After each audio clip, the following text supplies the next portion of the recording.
上海、深圳呢开始出现新型的一个婚姻模式啊，绝对是颠覆三观，看看你能接受吗？就在最近啊，一些北上广深发达的城市里面啊，95后和00后的一个小姑娘呢，都在倡导一种新型的一个婚姻方式，而且这种方式呢，还吸引了大部分人群的这个眼球。当我听完之后呢，我都感觉呢，这个时代呀，实在进步的也太快了，真的就是感觉呀，有点这个反人性，不像我们原来那一代人或者是上一代人，对不对？有的呢就是自由恋爱，有的就是通过相亲，然后父母媒人的一个介绍。但是到了如今这个年代啊，一种新鲜的一个模式呢，在年轻人群当中呢，开始逐渐的一个流行开来，而且这种方式呢，还让老一辈呢感到特别的一个困惑和无法接受。包括我们就是80后，我都感觉呢，真的是有点颠覆我的一个三观啊。那么接下来呢，这个视频呢，就和大家来说一说传统的一个模式跟新型婚姻的一个模式到底有什么区别。那第一个就是随着现代社会的一个发展啊，男方结婚呢可以不用出彩礼，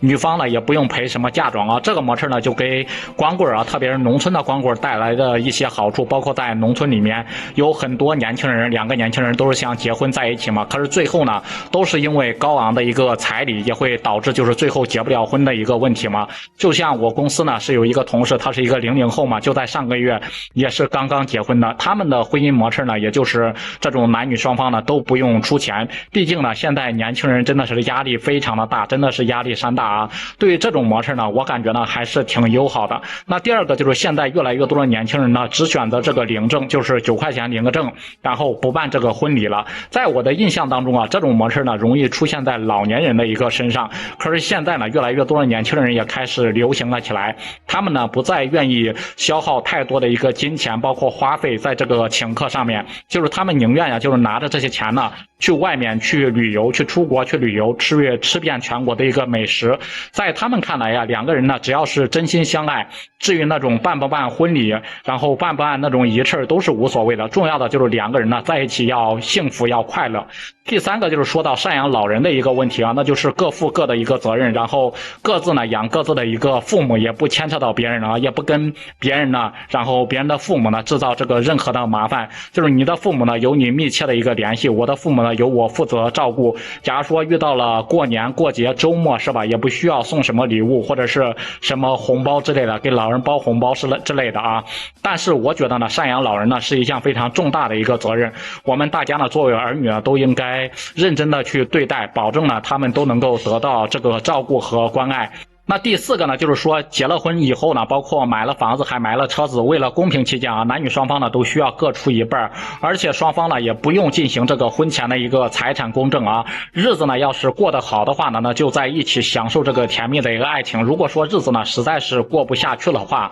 必须离婚的话，那家里的财产呢也是按照一人一半嘛，50%这样来分配。第五个呢是一个非常重点了啊，就是关于这个孩子的跟谁姓的这一块啊，大家呢是可以商量着来的。要是生2个小孩呢就是最好的，一个是跟父亲嘛，一个就是跟母亲姓。第6个呢就是不与任何的一方父母呢那是住在一起啊。有时候呢因为就是这个年轻人嘛跟这个老年人嘛就是观念不一样，生活习惯不一样，住在一起呢确实会出现很多的问题，包括矛盾啊。就比如说呢，这个儿媳妇呢把这个菜给炒咸了，每天老丈人呢把这个米饭给做糊了。所以说这个东西呢，就是如果说不在一起的话呢，就不会产生那么多的一个麻烦，对不对？还是呢各自过各自的比较好。有句话就说嘛，距离会产生美。然后第7个就是婚后的各项开支呢都是 AA 制，比如说就是出去吃个火锅呢，那是一人一半，孩子生病住院呢一人一半。假如说呢就是花了3000块钱，那就是一人出1500块钱嘛。以上的这种新型的婚姻模式，你们觉得能不能行得通呢？不光是很多网友啊，包括我也感到十分的一个惊讶。